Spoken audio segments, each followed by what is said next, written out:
Hello, everybody. Just a quick, hopefully quick discussion about what the Pentagon and the DoD are going to report to Congress about UAPs, which is what the rest of us call UFOs. Um, I don't know if any of you follow this story, but you may hear a lot more about it, especially from me if certain things get said.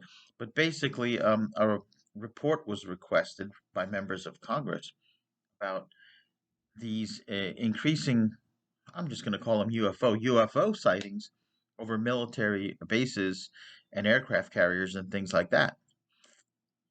I think a lot of this is because our satellite technology is better, our GPS system is in place, radar gets better, infrared gets better, all these things.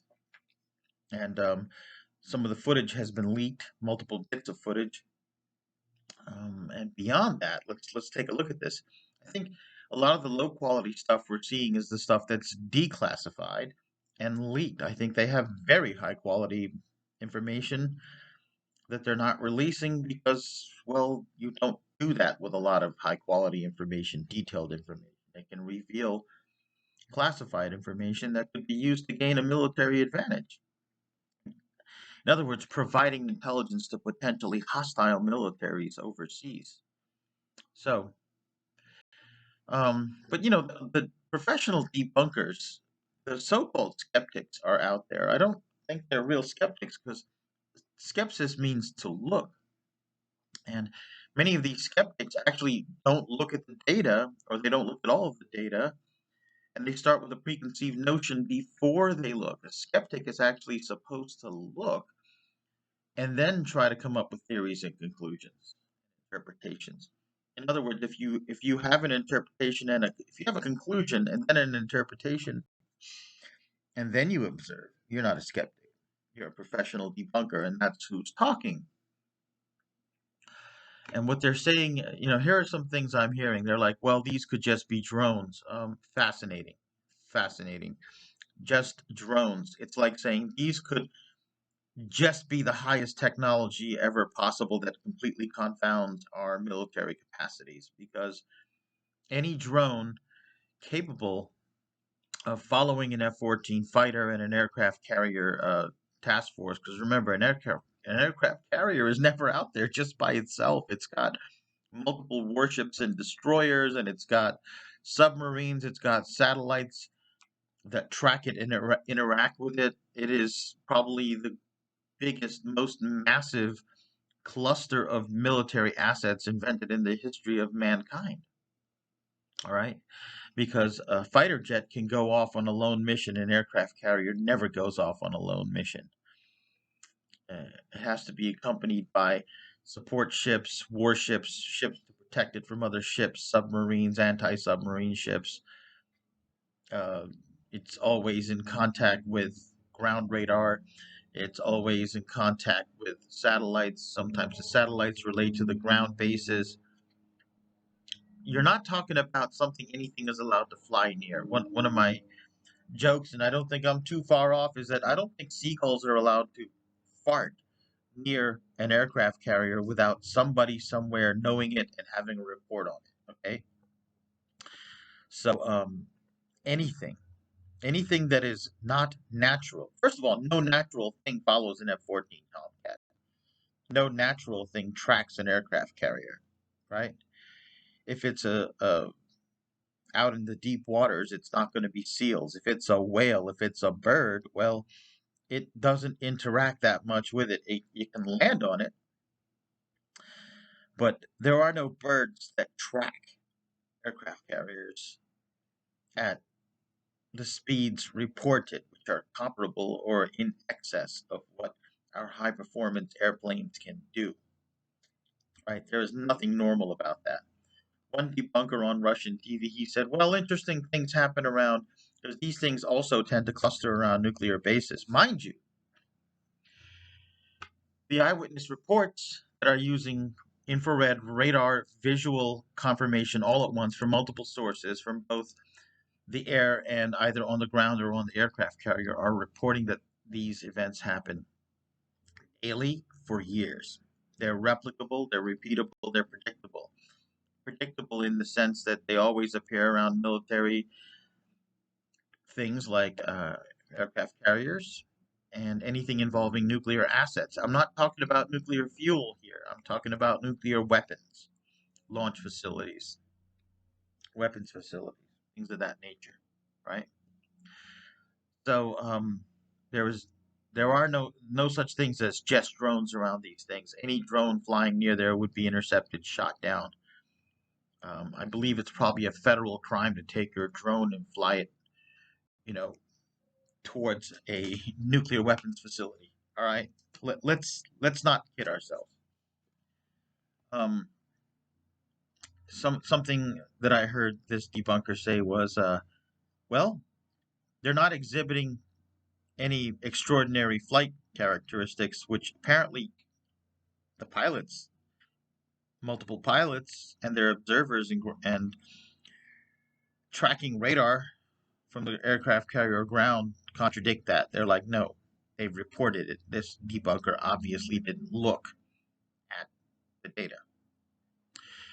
And he said, that they're not doing anything extraordinary. Okay, these objects also do not have propellers, visible exhaust, anything that looks like a jet.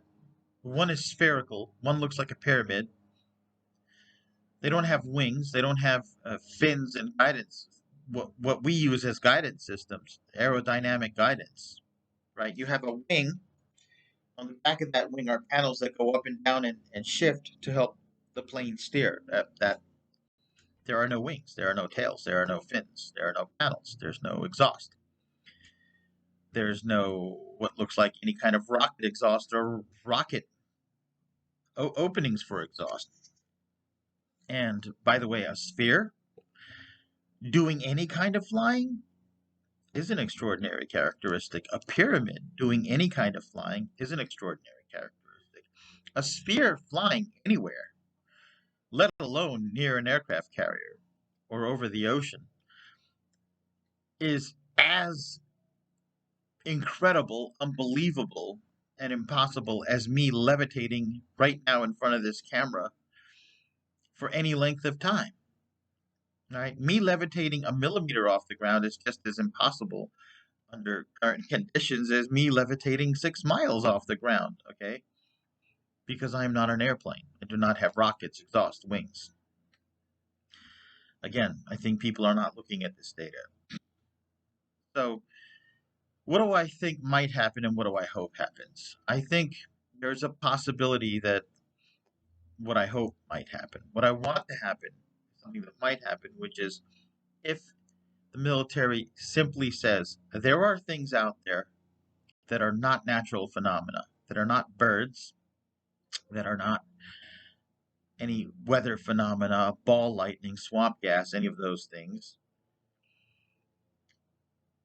that exhibit the characteristics that we've talked about. If they merely confirm this happened, it is something trackable by radar, visible on camera, visually confirmed by a human being simultaneously, and it exhibits these flight characteristics, appears to be made of matter, yet appears to be doing things that matter doesn't naturally do without mechanical assistance. That alone is enough. I am not saying it is aliens, though if it is, one thing a friend pointed out to me is with the speeds and stops and turns possible, the G forces would kill a human being or most biological creatures. So it may be purely mechanical, AI driven, right? And if they belong to a foreign military, we would be speaking this military's language. We would be sending them golden virgins every year as a tribute and saying, please don't destroy us. Because any military or any force capable of doing this, having objects that do this in the quantity and the frequency reported, would own this planet. All right. I'm going to tell you something. It doesn't, you don't, if you had this capacity, if you had a sphere, it's roughly 6 foot uh, tall in circumference, I guess that's the word I'm looking for. reported by those pilots, capable of holding a cargo, a 35-pound kettlebell with perhaps a ceramic bottom to insulate it from the heat of reentry. If you wanted to destroy a nuclear facility or the White House or the Pentagon, all you would need is a kettlebell elevated to a great enough height. You could release a 35-pound kettlebell maybe just below the limit of the Earth's atmosphere, like at the level that that guy parachuted basically from space, right? Um, and you could guide it, predict its fall, and just dropped a kettlebell on top of a nuclear facility or the Pentagon, you would destroy it. The kinetic energy released is that powerful. Just to give you an idea, an asteroid about the size of a football field, for example, would, you know, probably, if it hit smack dab on one of the coasts, would wipe out most of the coasts. Okay.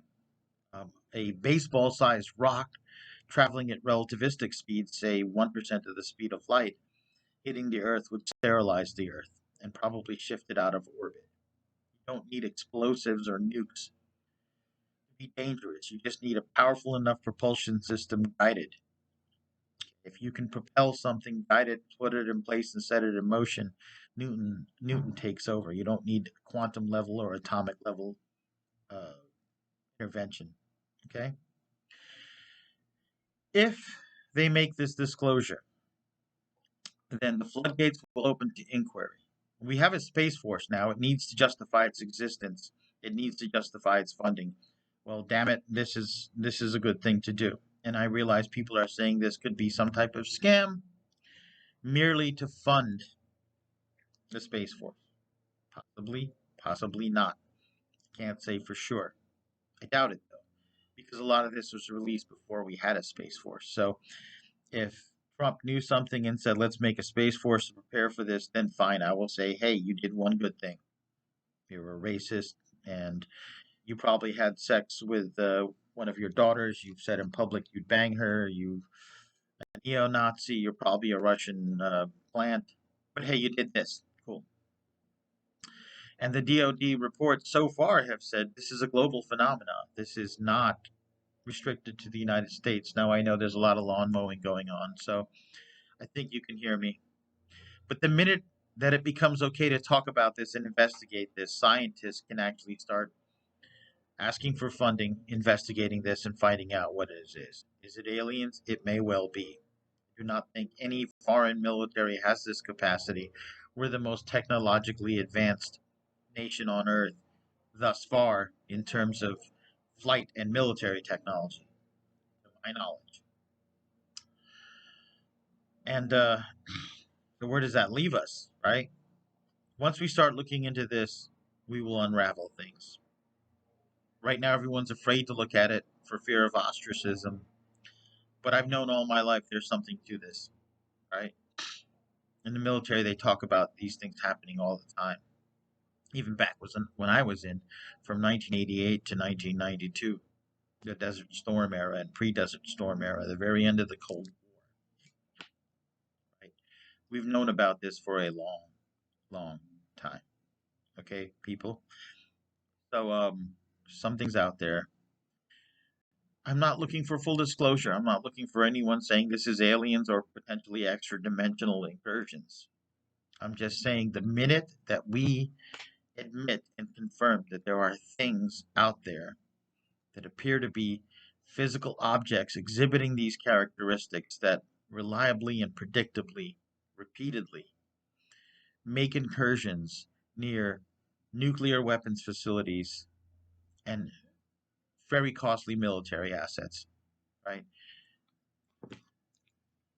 Then things will change.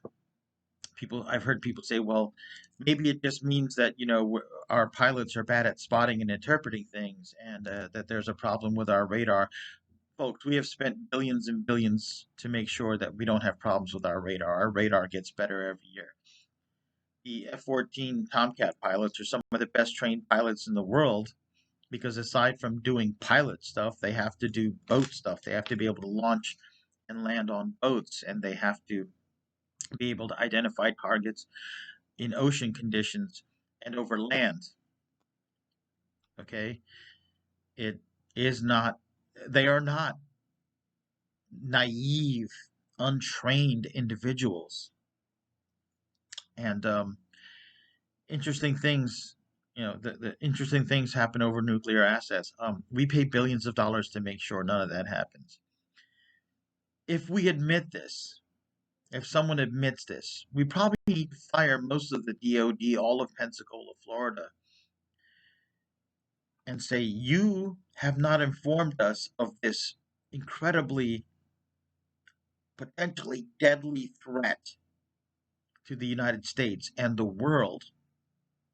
An object exhibiting these characteristics could destroy something important by accident. And also, physicists, I mean, maybe they can stop messing around so much with string theory and dark matter and really look into what is generating, what would generate this kind of energy and exhibit these kind of characteristics. Maybe they can go back to studying and funding more about gravitation and magnetic propulsion and electricity and other potential energy and interactive forces. Okay, because this is not normal. This is not anything any physicist says exists. Okay, it's not predicted in any of our models. And if we confirm that it's real, we certainly have to revamp our models. We need to fire and hire new military people. We need to realign and reassign financial assets to critical research. And we also then would need to make a serious concerted effort to try to communicate to whatever is controlling these objects, because the objects exhibit intelligent interaction with our aerial assets and naval assets. In other words, a plane is moving, it spots an object that appears to be doing its own thing, moving on its own flight path. And then at some point, that object begins to match velocities and course with our aerial assets. That shows an intelligent interaction, whether it's by itself or remotely operated. Okay, that implies that there is something to communicate to. And if it's an advanced human civilization, they must be advanced mentally and morally, because any other human civilization given this power would have executed its authority upon us. So merely the confirmation that there are objects that do this. May, I mean, I could even go as far as to say maybe it means there's a new class of intelligent life made up of objects that might be inorganic, that aren't destroyed by G forces. Wouldn't that be something? But whatever it is, we'll never know. We can't know what we don't investigate. We can't have answers to questions we don't ask. And we can only very rarely make progress on a road we didn't choose. Sometimes we might stumble on something. But merely knowing that a road exists and a path exists means we can start exploring and following it. Thank you all. Y'all have a good day. Let's see what that report says, because apparently it's coming out next month and fairly soon.